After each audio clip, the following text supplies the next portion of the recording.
Sahabatku anak Indonesia. Hari ini saya di Novotel Hotel Beach untuk menikmati keindahan alam ciptaan Tuhan yang patut kita nikmati agar kita selalu menjaga lingkungan. Namun demikian, saya teringat dengan anak-anak yang ada di daerah-daerah perbatasan, tempat-tempat terpencil yang saat ini umat muslim merayakan hari kemenangannya di seluruh dunia. Namun pertanyaannya, apakah anak-anak yang berada di tempat-tempat terisolasi di perbatasan-perbatasan menikmati Idul Fitri sebagai hari kemenangan bagi umat muslim? Saya teringat data yang disampaikan oleh Menteri Koordinator Politik dan Keamanan Bapak Mahfud MD yang menyebutkan di salah satu seminar di Padang, kalau saya tidak salah di Batam, di Kepulauan Riau, menyebutkan hampir 50% tenaga kerja kita ke luar negeri adalah anak-anak atau berusia anak-anak dan tersebar bekerja sebagai asisten rumah tangga di daerah-daerah perkebunan sawit dan di tempat-tempat yang lain, bahkan ada di daerah-daerah konflik bersenjata dan konflik politik.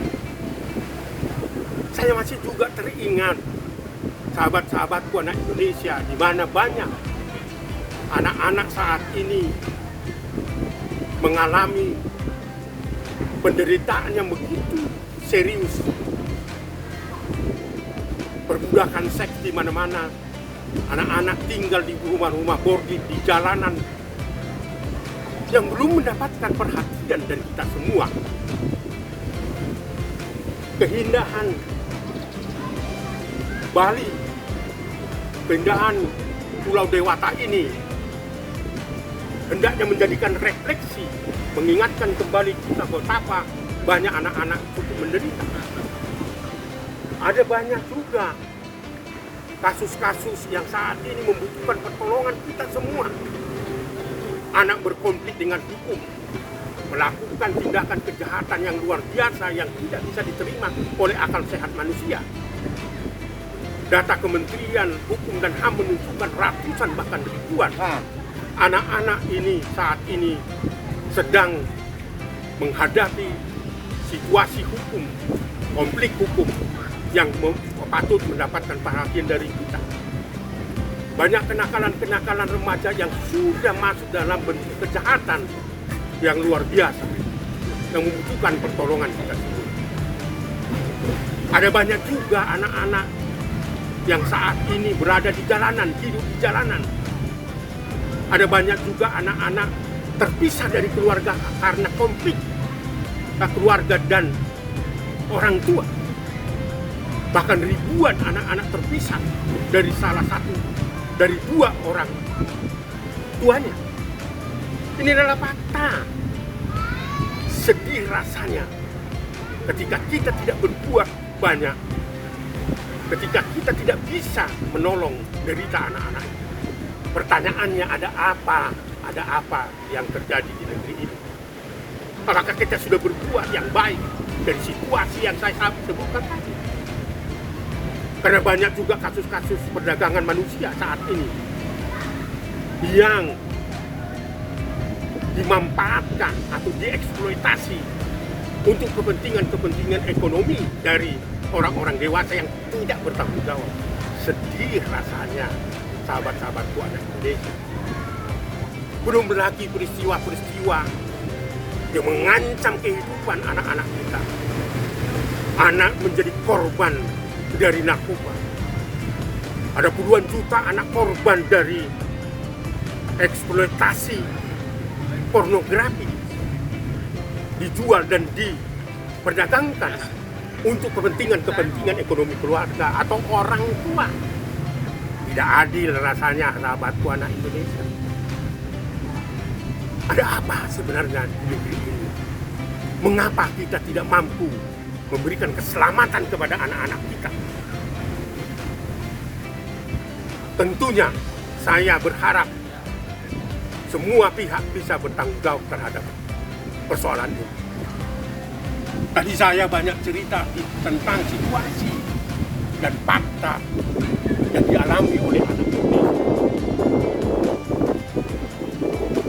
Berbagai ancaman-ancaman terhadap anak-anak selain perbudakan seks, penelantaran, perdagangan dan penjualan anak-anak,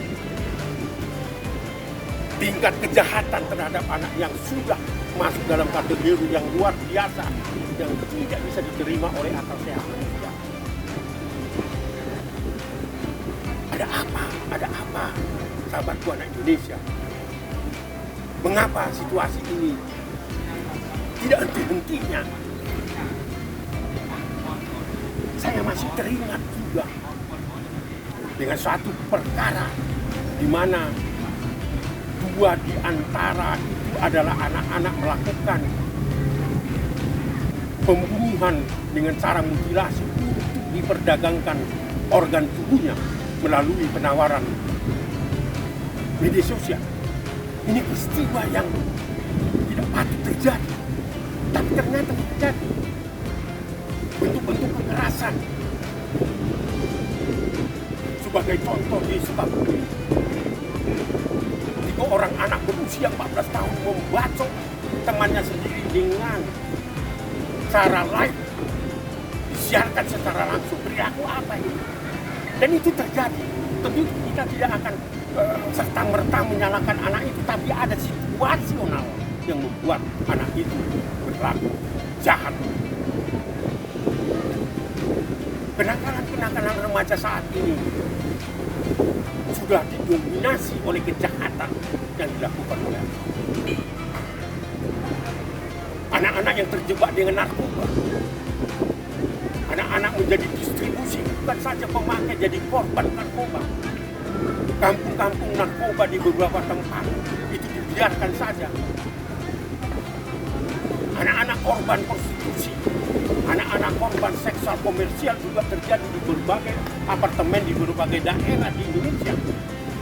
Di rumah-rumah boarding, lokalisasi, bahkan di tempat-tempat yang seyogyanya tempat bermain dan nyaman anak, tetapi itu adalah tempat sarang dari penyamun, sarang predator dan monster.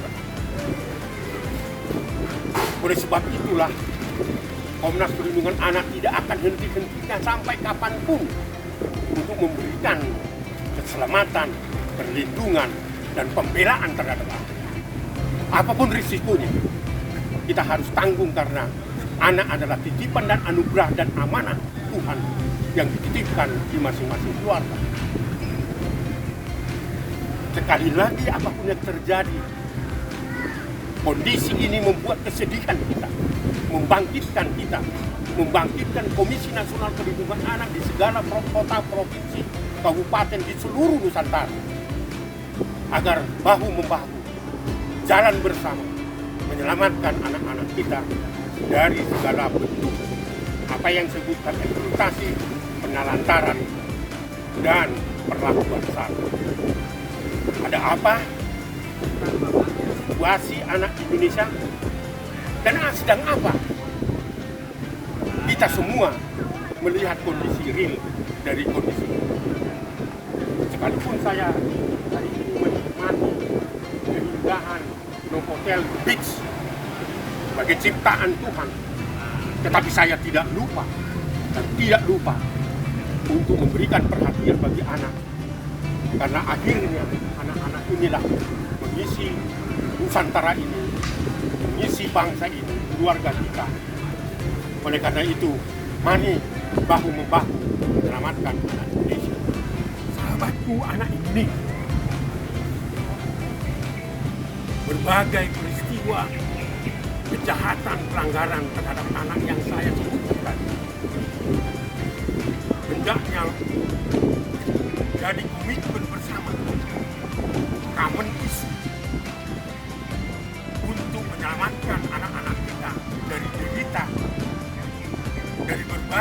sengsara yang dialami anak Indonesia.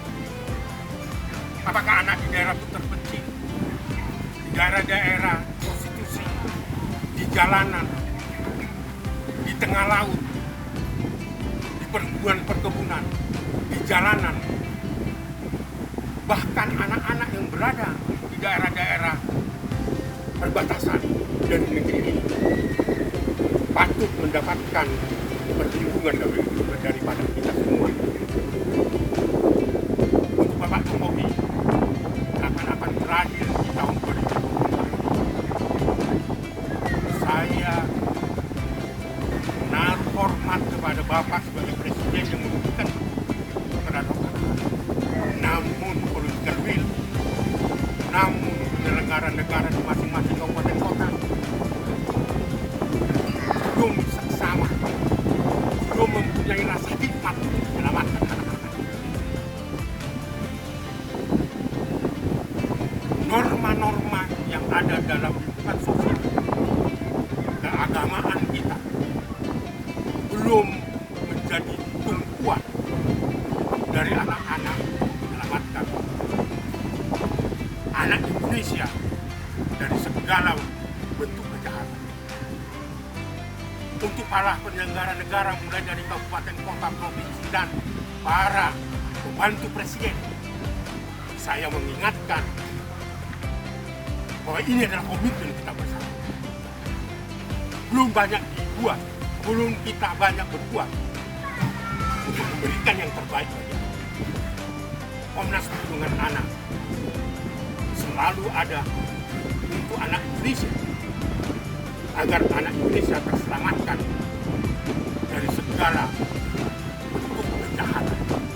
Itulah harapan Komnas Perlindungan Anak sekali lagi di dalam merayakan Idul Fitri. Komnas Perlindungan Anak dan segenap Dewan Komisioner dan Komisi Nasional Perlindungan Anak di setiap kabupaten, kota, dan provinsi di seluruh Nusantara menyampaikan Idul Fitri minal aidin wal faizin, mohon maaf lahir batin. Komisi Nasional Perlindungan Anak dan segenap komisioner dan Komisi Nasional Perlindungan Anak di seluruh kabupaten, kota, dan provinsi di seluruh Nusantara mengucapkan Idul Fitri minal aidin wal faizin.